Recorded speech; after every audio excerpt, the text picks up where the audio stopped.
Boa noite, irmãos. É muito bom estarmos aqui na casa do Senhor, nesse dia que é o dia do Senhor, para desfrutarmos das bênçãos que o Evangelho nos concede quando estamos juntos, reunidos, buscando a vontade de Deus. Vamos ver o texto de hoje que está no livro dos Atos. Muito bom. O texto diz assim, acompanhem comigo, por favor. Então, os que aceitaram a palavra foram batizados. Havendo um acréscimo naquele dia de quase 3.000 pessoas. E perseveravam na doutrina dos apóstolos e na comunhão, no partir do pão e nas orações. Em cada alma havia temor, e muitos prodígios e sinais eram feitos por intermédio dos apóstolos. Todos os que creram estavam juntos e tinham tudo em comum. Vendiam as suas propriedades e bens, distribuindo o produto entre todos, à medida que alguém tinha necessidade. Diariamente perseveravam unânimes no templo. Partiam pão de casa em casa e tomavam as suas refeições com alegria e singeleza de coração. Livro dos Atos, capítulo 2, versículos de 41 a 46. Vamos ver o nosso tema de hoje. Está lá? A valorização da igreja. A valorização da igreja. Vamos ver qual é a nossa ideia, a ideia central. A valorização da igreja traz grandes benefícios para todas as pessoas. A valorização da igreja traz grandes benefícios para todas as pessoas. O que nós vimos nessa passagem é que uma grande multidão valorizou muito a igreja. Uma grande multidão valorizou muito a igreja. Vamos prosseguir. Para a nossa sobrevivência, como seres humanos aqui no mundo, precisamos contar com os recursos da providência divina, tais como a família, a ciência, a educação, a justiça, a medicina e a igreja. Uma pausazinha. Expliquei para os irmãos que nós, os crentes, somos alvos de 2 tipos de bênçãos divinas. A graça e a providência, ou a providência e a graça. A providência são o conjunto de recursos para nós vivermos aqui. Por exemplo, a chuva, a plantação, são elementos da providência. E os elementos da graça que vem por Jesus. A lei é da providência, foi dada por Moisés. A graça, dada por Jesus. Então, a providência e a graça. É disso que estamos falando. A esses recursos, devemos valorizar e deles colher grandiosos benefícios. Quanto mais valorizarmos esses recursos, melhor é a nossa possibilidade de boa qualidade de vida. Por exemplo, eu falei a família. A família é um recurso da providência de Deus. Quanto mais uma pessoa valoriza a sua família, maior a possibilidade dela se dar bem, porque ela valoriza. Por exemplo, a lei. Quanto mais uma pessoa valoriza a lei, mais bem-sucedidas ela será. Quanto mais uma pessoa valoriza a medicina, mais bem-sucedida ela será. Não valorizar a lei, não valorizar a medicina, não valorizar a família, traz prejuízo. Porque os recursos da providência são para o bem. E a igreja é um desses recursos. Recursos da providência. A igreja surgiu no dia de Pentecostes, 50 dias após a ressurreição de Jesus. Logo, milhares de pessoas se uniram ao grupo de 120. milhares de pessoas valorizaram a igreja.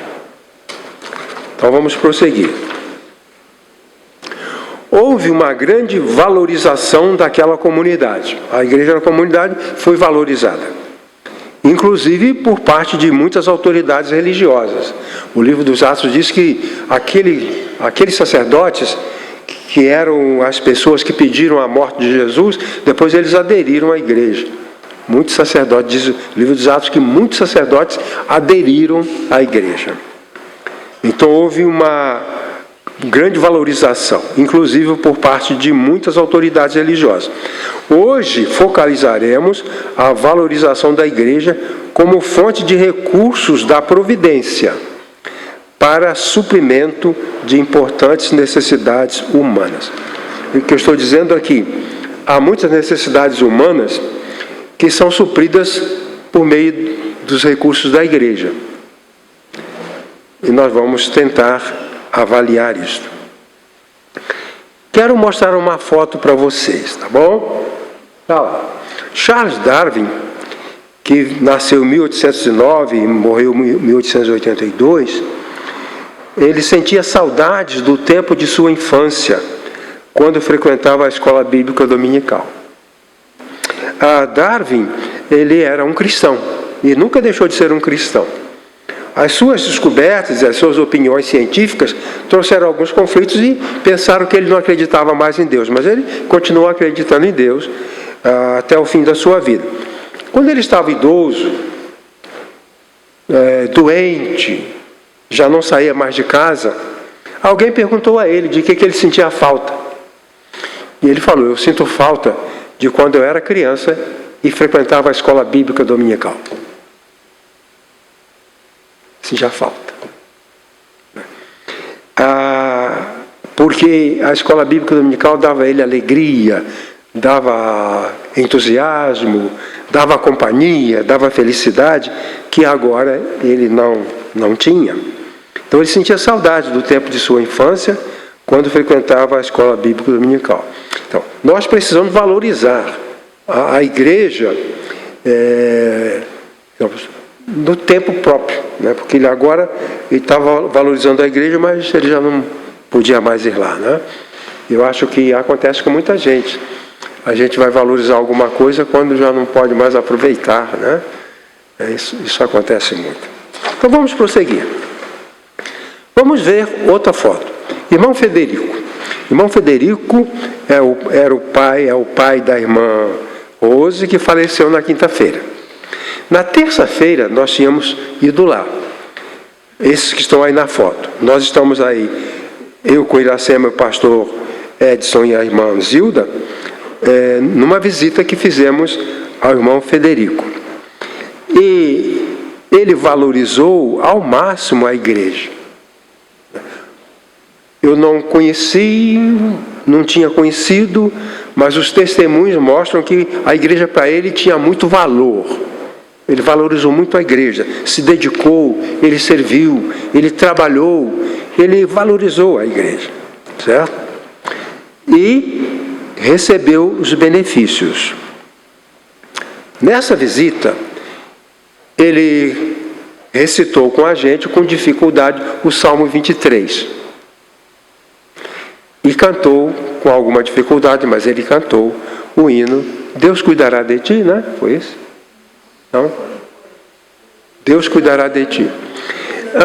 Eu fiquei pensando, os anos se passaram, o irmão estava com 99 anos, mas ele se expressou com um patrimônio que ele guardou, que era a experiência na igreja, a experiência cristã. Quer dizer, ele não se expressou de outra forma a não ser por meio da experiência com Jesus. Nós tínhamos lá no Rio de Janeiro um irmão que ele adquiriu uma doença muito grave, uma demência muito grave, e ele perdeu toda a capacidade de entender, ele esqueceu tudo. Ele não sabia diferenciar os filhos, o nome dos filhos, perdeu tudo.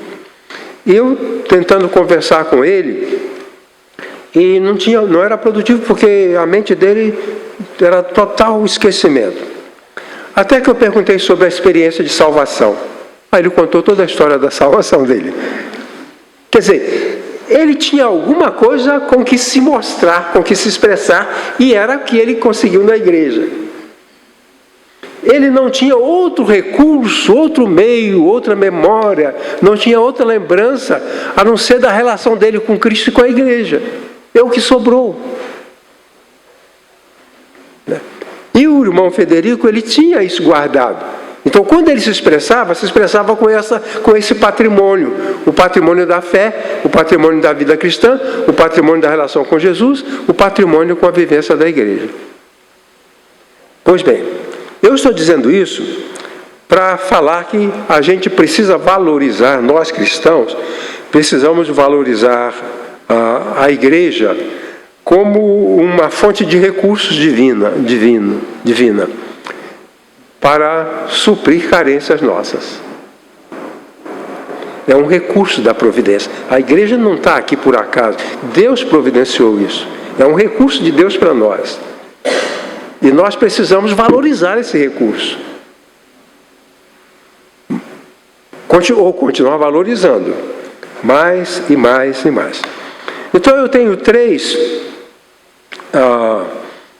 argumentos para discutir com vocês sobre esse assunto. Então, primeiro, a valorização da igreja nos confere o benefício do crescimento no conhecimento da verdade divina. O que aconteceu naquele dia foi a declaração de coisas de Deus. O que aconteceu no dia de Pentecostes, para aquela multidão que estava ali, é que eles receberam conteúdo da palavra de Deus, da revelação de Deus. E Pedro foi o portador desse conteúdo da verdade de Deus. E ele diz: a este Jesus Deus ressuscitou, do que todos nós somos testemunhas. Uma verdade. Eles tinham ouvido falar de Jesus e Pedro proclamou: ele ressuscitou. A segunda palavra de Pedro: esteja absolutamente certa, pois, toda a casa de Israel, de que esse Jesus que vós crucificastes, Deus o fez Senhor e Cristo. A igreja está dando oportunidade para informação. A igreja está dando oportunidade para esclarecimento, para proclamação de verdades, de fatos. Então, os que lhe aceitaram a palavra foram batizados. Irmãos, a essência da igreja é a palavra. Não é o sentimento, não é a emoção, não é a euforia, não é a alegria. O que transformou aquelas pessoas foi a palavra. Foi a palavra. Jesus falou assim: quando estiverem 2 ou 3 reunidos em meu nome, aí estou eu no meio deles.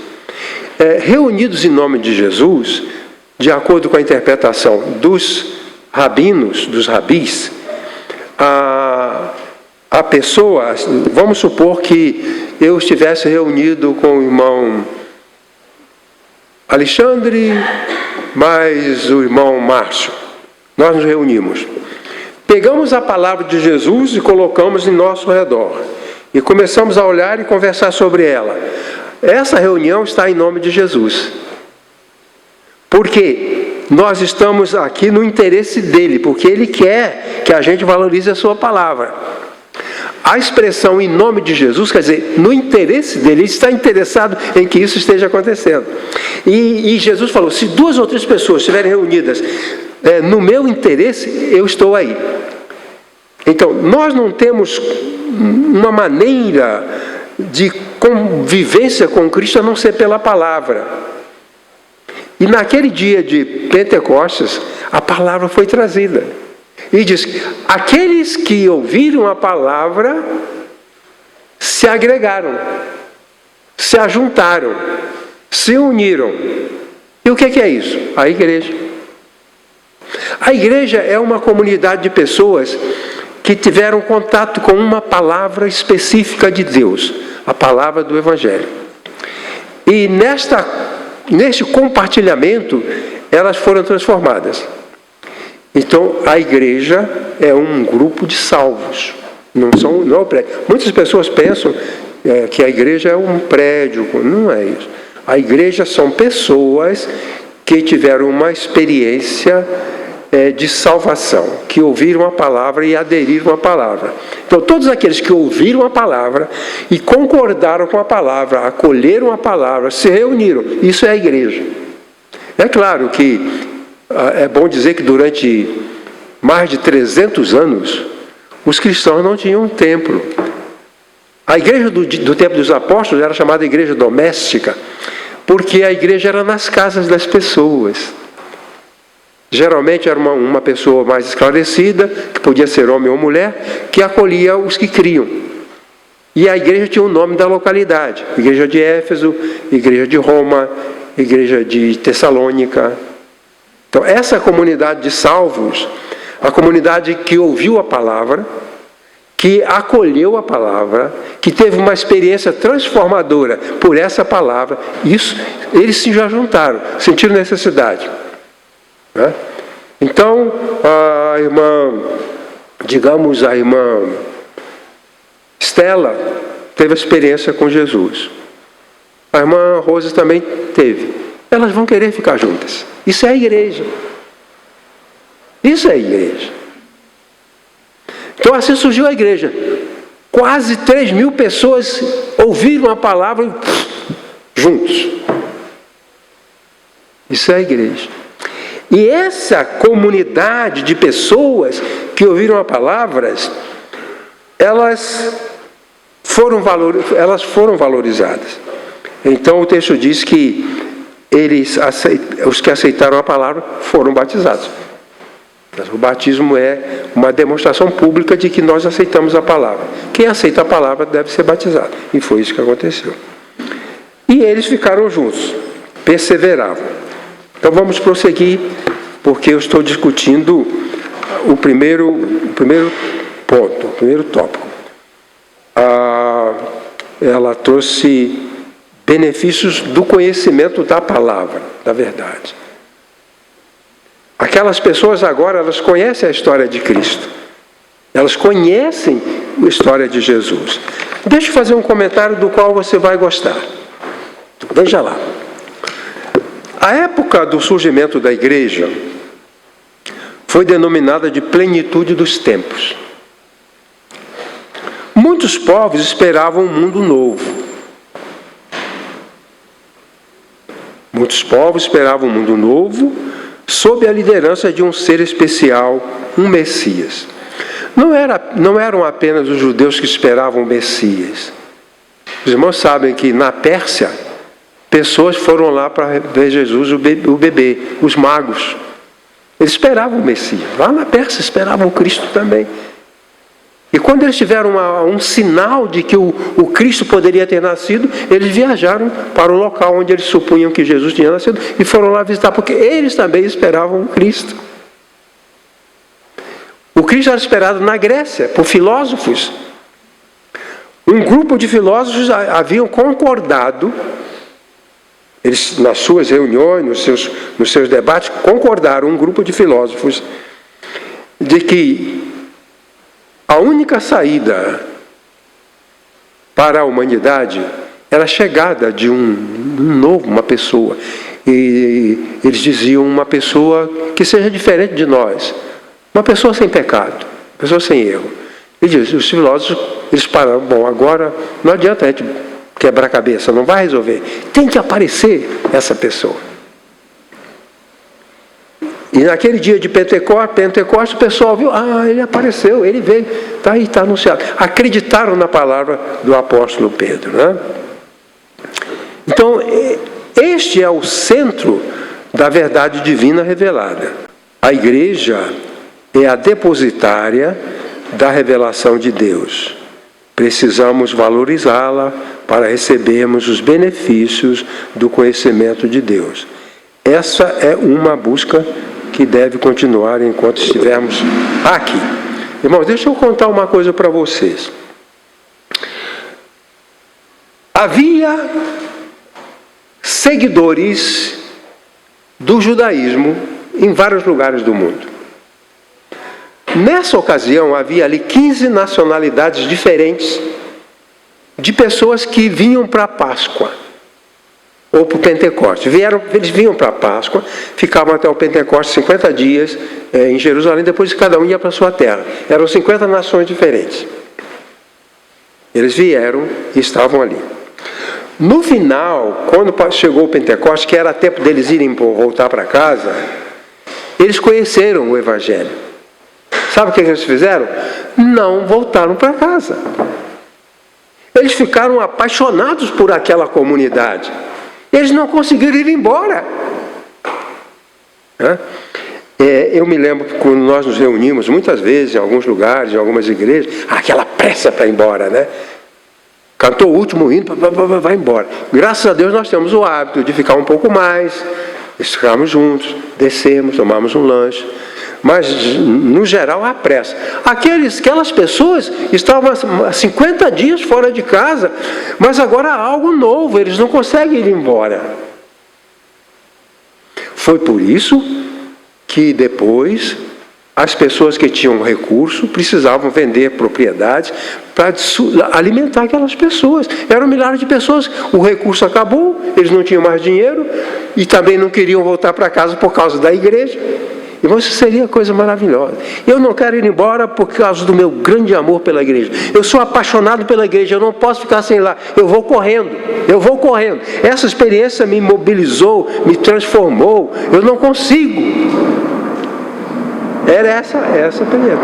Hoje, muita gente achou que ali se instituiu o comunismo, que os ricos tinham que distribuir pelos pobres. Não era isso. É que aquelas pessoas estavam ali. Mesmo que elas tivessem dinheiro, elas não poderiam se sustentar. Foi por isso que houve a repartição, a distribuição de bens. E daí tiveram que convocar 7 pessoas para fazer essa distribuição de alimento.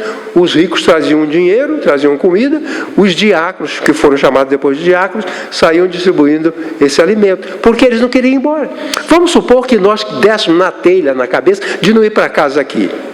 Vamos ficar aqui, porque aqui é que está a igreja. Alguém ia ter que providenciar a comida para nós. Então alguém aqui diz, então a gente vai correr na padaria, porque a gente vai ficar aqui 1 semana, 2 semanas, 3 semanas, mas nós vamos ficar aqui. Eles não esperaram, não perguntaram de onde viria a comida, simplesmente eles não puderam ir embora. É como se eles fossem hipnotizados pela experiência, porque eles conheceram aquilo que se esperava por séculos. Séculos e séculos se esperavam o Cristo. Agora Ele está aqui, está entre nós. Sim, nós ouvimos que o Espírito de Cristo, pela palavra dele, está conosco. Nós não vamos embora.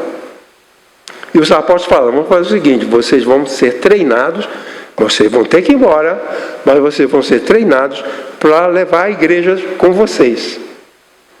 Por isso, perseveraram na doutrina dos apóstolos. A doutrina dos apóstolos era o conjunto de ensinamentos que eles precisavam aprender para quando fossem para as suas terras, lá eles implantarem o que eles tinham recebido lá em Jerusalém. Esse foi o início de tudo. Pois bem, precisamos então valorizar a igreja por causa dos benefícios. Os benefícios. A igreja é tão maravilhosa e a gente às vezes não valoriza. O que a igreja faz por nós, a gente não dá valor. Quando eu fui para a igreja, irmãos, é como se abrisse uma luz. Não é que eu conhecia o Evangelho, eu já conhecia. Mas a minha ligação com a igreja, a experiência com os crentes, a convivência, é como se acendesse uma luz. E eu vi novos caminhos para a minha vida. Eu vi que aqueles caminhos eram caminhos de trevas. E agora eu tenho um caminho. Nesse caminho eu vou. E serei bem-sucedido. E eu fui bem-sucedido. E eu estou bem-sucedido. Contei para os irmãos que eu era querido no ginásio onde eu estudava.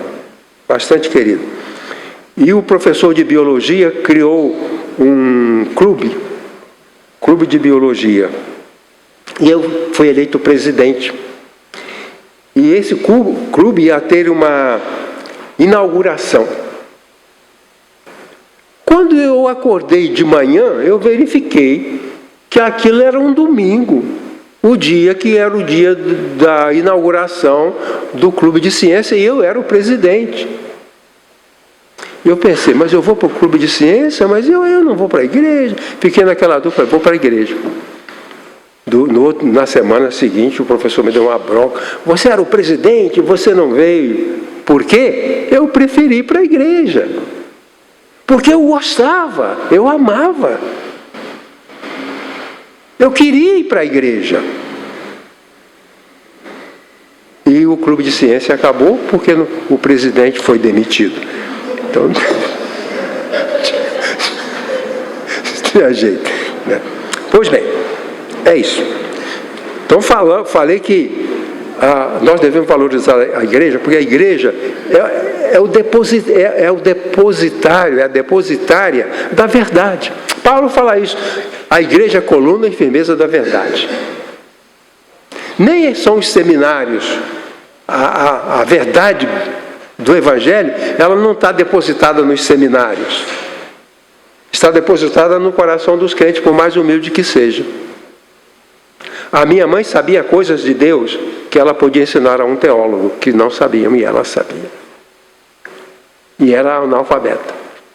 Mas quando li a Bíblia para ela, ela ia compreendendo. É o que a teologia chama de iluminação. A revelação é Deus colocando a sua verdade para os homens. A iluminação é dando aos homens recurso para compreender. Quando lemos a palavra de Deus, nós somos iluminados. E há uma luz que clareia. Então, qualquer pessoa que crê e lê a palavra pode ter um brilho, uma luz que só brilhou para ele. Por isso nós nunca devemos ter arrogância em relação à crença do outro. Porque aquela foi a luz que Deus deu para ele. Bom, segundo, a valorização da igreja nos concede benefício da prática da comunhão com Deus pelos atos de culto. Bom, a comunhão com Deus era uma coisa muito complicada, porque as pessoas tinham que ir ao templo, tinham que levar ovelhas, tinham que levar animais, tinham que fazer purificação. Então, para entrar em comunhão com Deus era complicado. E a pessoa tinha que chegar até o sacerdote, e o sacerdote tinha que fazer uma série de rituais.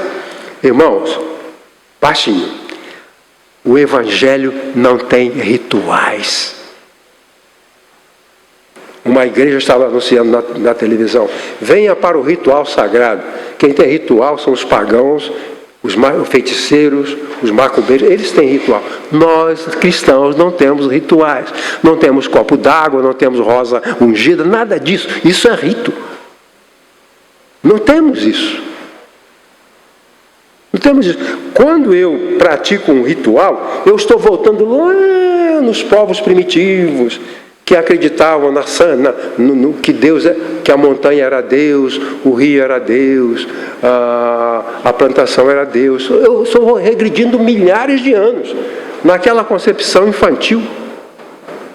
Pois bem, agora não há nenhum ritual para que nós possamos desenvolver relação com Deus. Não há. Mas a igreja aprendeu. Uma pessoa pode ter comunhão com Deus, mesmo em isolamento. Mas essa comunhão, no contexto da igreja, não deve ser desvalorizada. O que nós queremos dizer é o seguinte: a igreja é a comunidade. Eu sozinho não sou a igreja. Eu sozinho, sem igreja, eu posso ter alguma comunhão com Deus. Mas a comunhão vivenciada pela igreja, pela comunidade, pelas pessoas, é o que aparece aqui. É o que aparece aqui. Então, os atos de culto eram ligados à comunidade dos crentes. Ou seja, os atos de culto estão ligados à igreja. Eu tinha conheci uma senhora, era uma paciente minha, e ela estava contando a experiência dela. Ela não ia à igreja. Ela disse que não gostava de estar com pessoas. Aliás, eu conheci alguns crentes que acreditaram em Jesus, aceitaram Jesus, mas não gostavam de gente, não gostavam de ir à igreja. E eu falei, mas assim, como é que você faz? Você não vai nem no dia da ceia? Ela falou, não, no dia da ceia eu arranjo, eu pego uma toalha bem branquinha, coloco na mesa, coloco um pedaço de pão, coloco um pouco de suco de uva e eu tomo a ceia sozinha. Quer dizer, ela não estava em comunhão. O texto diz que estavam todos juntos. Ela era limitada, eu não a julguei, mas acho que a ceia isolada de uma pessoa só, eu não quero criar polêmica nem irritar ninguém, mas a ceia que se leva em casa, que o pastor leva, o diácono leva para uma pessoa que não vem à igreja, aquela ceia é estranha, porque a ceia não é para você levar em casa, é para reunir o povo de Deus e juntos, porque Jesus reuniu os 12. Jesus falou assim, reuniu os 12 e diz, vocês são a minha família, vocês são a minha igreja, vocês são o meu povo. Comam e bebam em memória de mim. A ceia é isso. Então não faz sentido que a gente leve a ceia. Na verdade, faz sentido para certas pessoas, porque elas levam a ceia e pegam a oferta, o dízimo. Não é só levar a ceia. São duas coisas. Leva a ceia, dá a ceia para a velhinha e vai lá na mesinha. Cadê o dízimo, irmã? Está aqui. E leva o dízimo. Pois bem. 3 comentários. Jesus ensinou e recomendou a oração comunitária. Pai Nosso. Jesus não proibiu a oração solo, da pessoa orar sozinha. Ela deve fazer isso. Mas quando os discípulos perguntaram, ensina-nos a orar, Jesus ensinou a oração para todo mundo junto. Ele não pegou Pedro, vem cá, vou te ensinar a orar. Não, todo mundo, vocês venham cá, todos, vocês vão orar assim, Pai Nosso. Nosso é plural, Pai Nosso que estás nos céus. Venha a nós o teu reino. Às vezes, na oração pública, na igreja, porque você ora a sua oração individual, mas na igreja a oração é pública. Aqui a oração não é individual, ela é pública. A oração individual é a sua oração, você tem que orar. Jesus fazia isso e os apóstolos faziam, os profetas faziam. Mas, quando a gente ora na comunidade, a oração é comunitária. Então, se você me pedir para orar aqui, eu não posso orar pensando em mim. Eu tenho que orar pensando na comunidade. Por isso que antigamente a gente falava, irmão fulano vai nos conduzir em oração. A gente não falava assim, o pastor Edson vai orar. Não era assim que a gente falava. Pastor Edson vai nos conduzir em oração. Porque se ele vai orar, ele pode orar em casa. Mas ele vai me levar junto com ele na oração dele. Então é a oração comunitária que Jesus ensinou. Pai Nosso que estás no céu. Então nós devemos orar pela pessoa. Senhor, nós te agradecemos, graças te damos. Eu não vou orar, perdoa o meu pecado, perdoa os nossos pecados. Eu não vou dizer, enche-me de alegria, encha-nos de alegria. Então, essa comunidade que surgiu, a igreja, a oração era comunitária, a ceia era comunitária. Não tem nenhuma experiência aqui no singular. Tudo é plural. Tudo é plural. Essa igreja plural é a igreja dos apóstolos e a igreja que representa a vontade de Jesus. Então, Jesus ensinou e recomendou a oração comunitária e eles oravam juntos. O louvor a Deus devia ser praticado por toda a multidão dos adoradores. Isso, aliás, era a prática no culto de Israel. O povo era chamado para o templo, a multidão subia as escadas e juntos louvavam. E o salmista dizia, louvai ao Senhor, louvemos ao Senhor. Era o louvor. E agora na igreja a mesma coisa. Eles louvavam em comunidade. Louvavam a Deus em comunidade. E 2.3, a comunicação da palavra de Deus era uma função de toda a comunidade, dirigida a todos os crentes. A igreja nos proporciona praticar os atos de culto de forma comunitária, como agradáveis a Deus. Então Deus gosta disso. No início, quando a Irene começou a dirigir o culto, ela fez um convite para todos nós cantarmos. Por quê?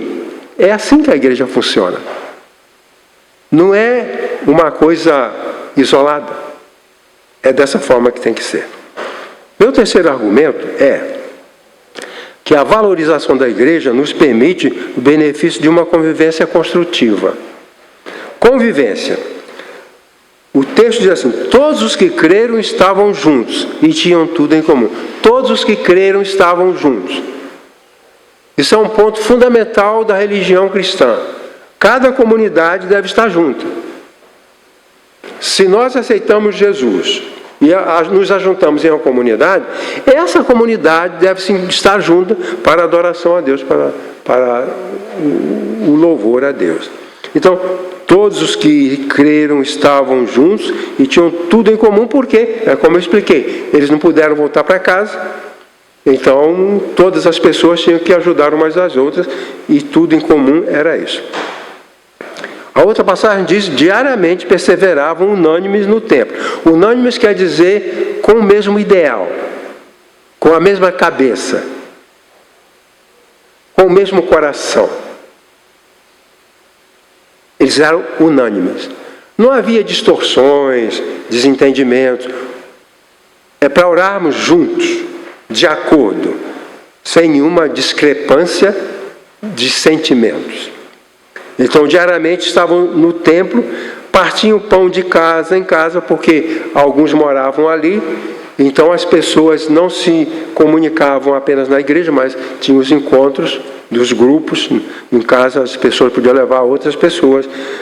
Por exemplo, uma pessoa que morava em Jerusalém poderia pegar uma família da Frígia, que estava lá em Jerusalém, e levar para sua casa. E ali eles partiam o pão juntos. Partiam o pão juntos. Aí o meu comentário. O ser humano é um ser social.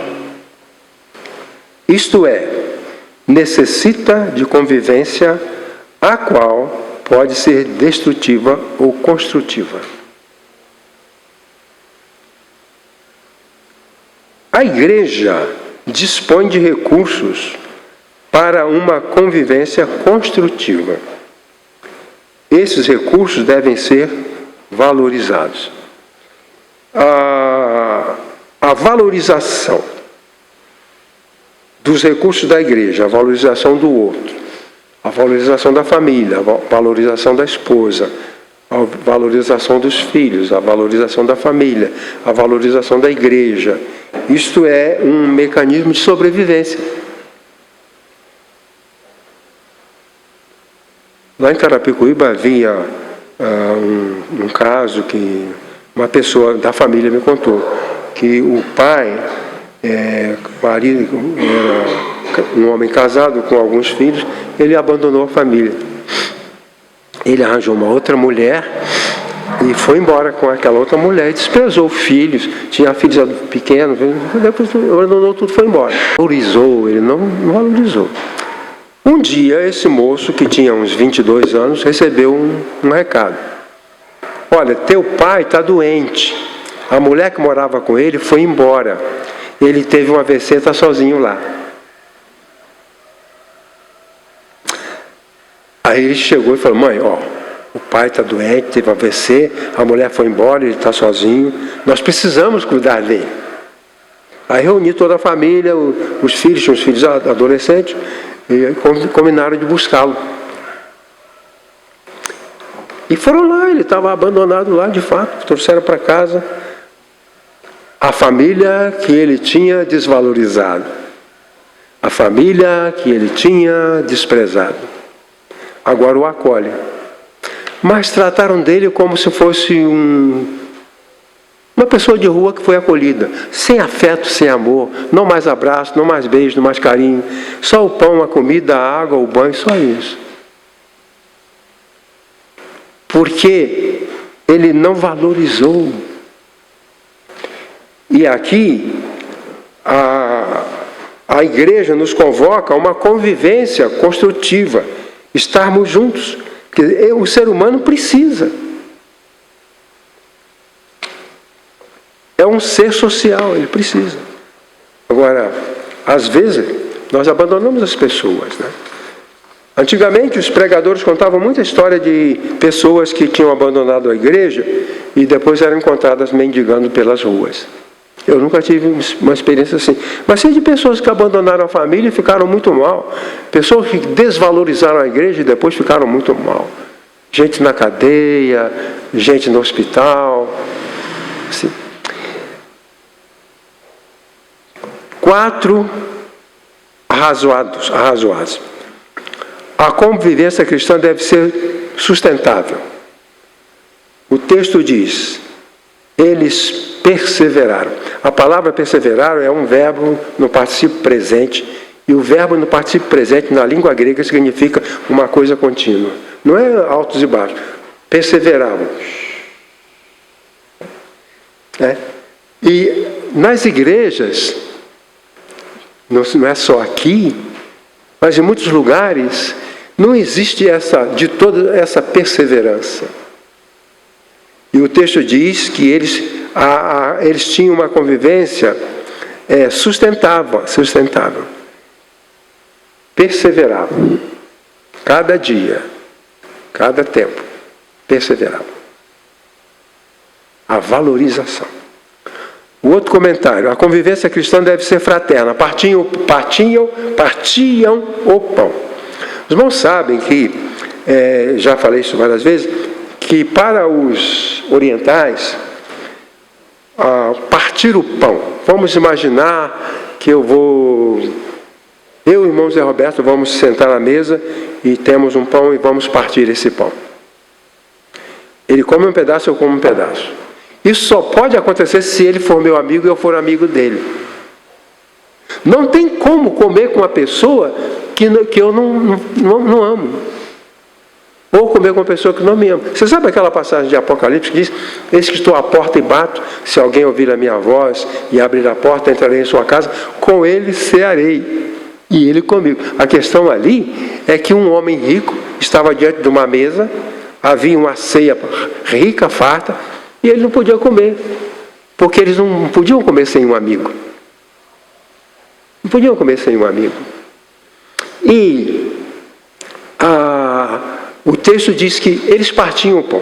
Partir o pão, aqui na Bíblia, significa que pessoas estão juntas. O importante ali não é simplesmente alimentação, mas conviver.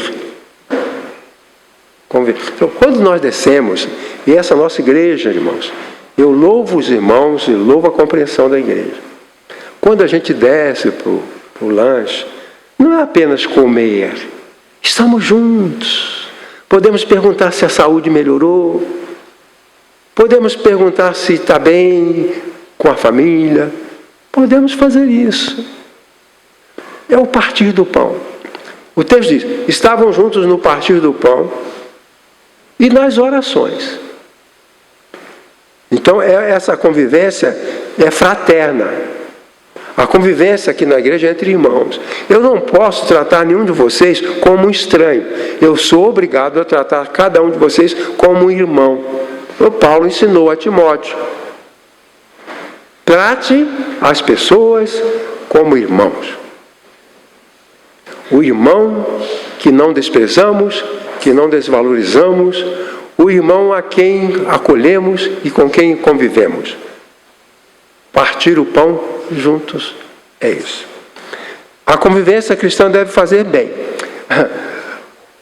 Às vezes a gente tem histórias de mal-estar na igreja. Alguém chateado, alguém aborrecido, até história. Outro dia eu ouvi alguém dizendo que um irmão falou, eu tenho um revólver, eu ia dar um tiro na cara do pastor. E há histórias de pessoas que mataram o pastor. Aqui mesmo na igreja, uma vez veio um moço aqui estava ali com um revólver, porque alguém aqui da igreja tinha ofendido o pai dele, ele veio aqui, ele era da polícia, ele veio aqui, eu fui falar com ele, né, sobre isso. Mas aqui não é lugar de violência. O texto diz assim: eles partiam o pão com alegria, sem ódio, sem rancor, sem mágoa. Olhando para aquelas pessoas, quase 3.000 pessoas, olhava para a cara delas, elas tinham um semblante de alegria. O texto diz que eles comiam com alegria. A alegria é um bem para mim. Eu estou alegre, eu sou beneficiado. Mas, singeleza de coração. A palavra singeleza é uma palavra da agricultura. Quando ia-se o boi arar um campo, primeiro se procurava se não havia ali uma pedra enterrada que poderia machucar o boi ou quebrar o arado. Quando se tirava todos os obstáculos, deixava o campo livre, o campo estava singelo. Singeleza é isso. Quer dizer, a singeleza de coração é o meu coração onde ninguém tropeça. Ninguém se sente mal por causa de alguma coisa que está no meu coração. Entenderam?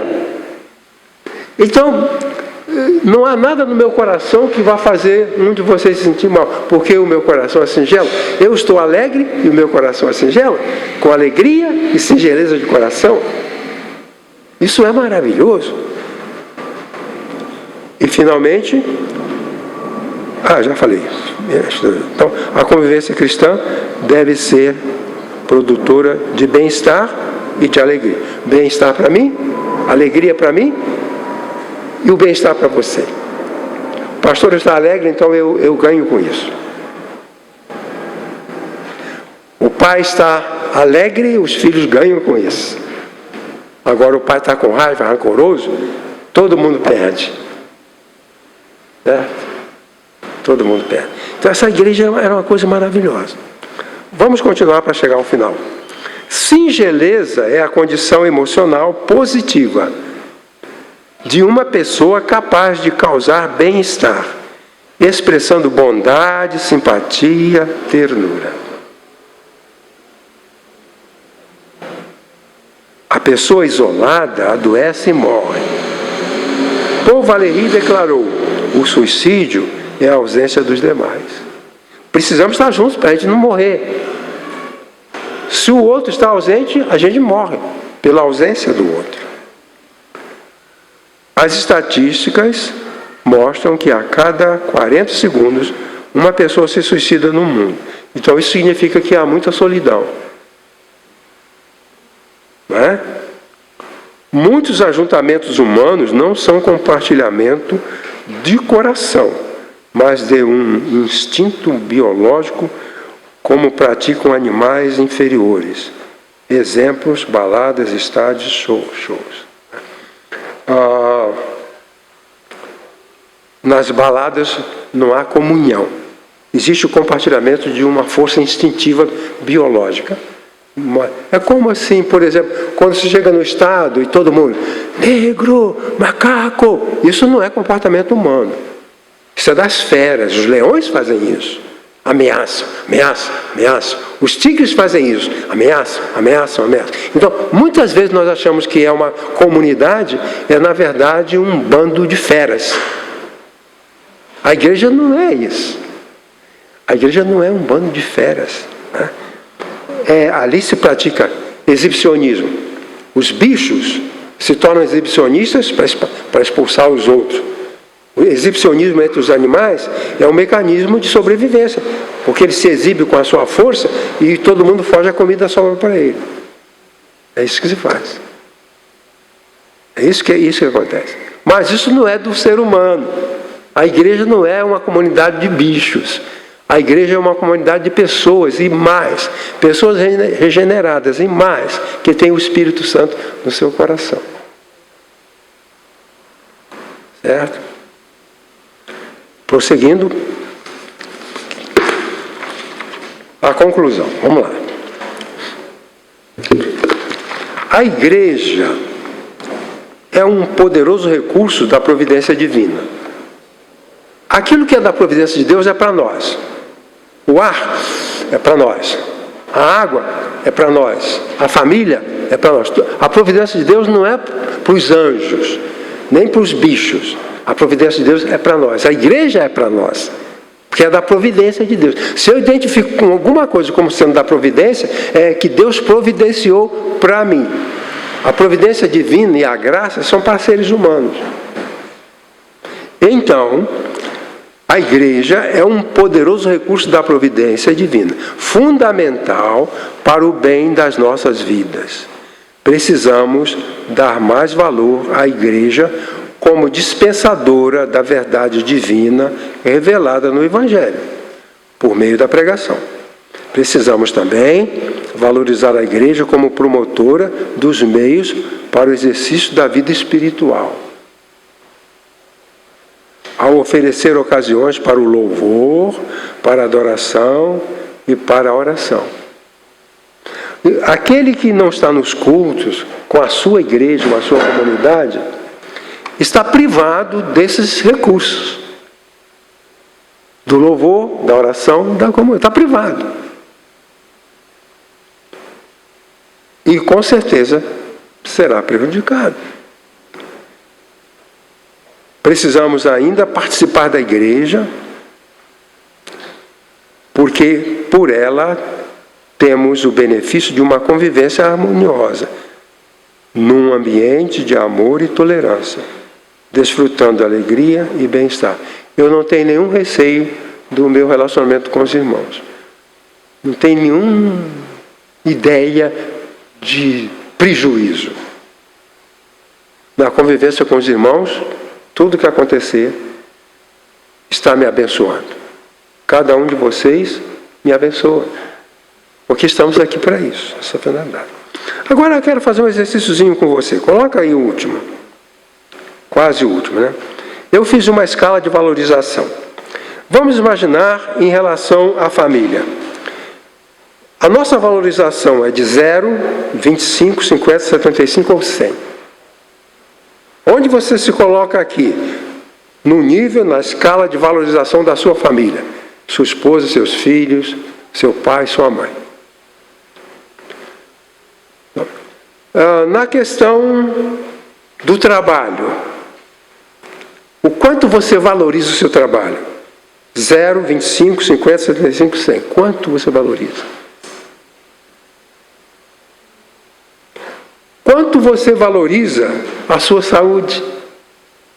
Quanto você valoriza? Valoriza 0, 25, 50, 75, 100. Porque tem gente que não valoriza nada da sua saúde. Não cuida nada. Não se protege de nada. Tanto tempo recomendado para ir ao médico, nada. E a igreja agora, né? O que você acha aí? Tá? Qual é a sua valorização? O quanto você valoriza a sua igreja?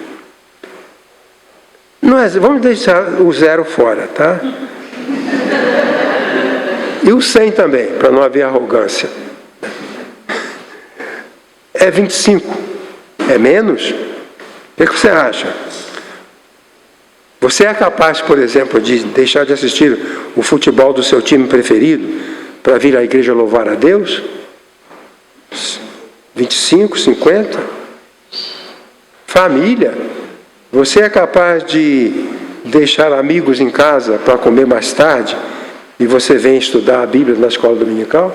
Porque muitas vezes são parentes que nos impedem de vir à igreja, né? Chega parente em nossa casa, chegou fulano, vamos fazer almoço para ele. Hoje não dá para ir à escola dominical porque estou com visita.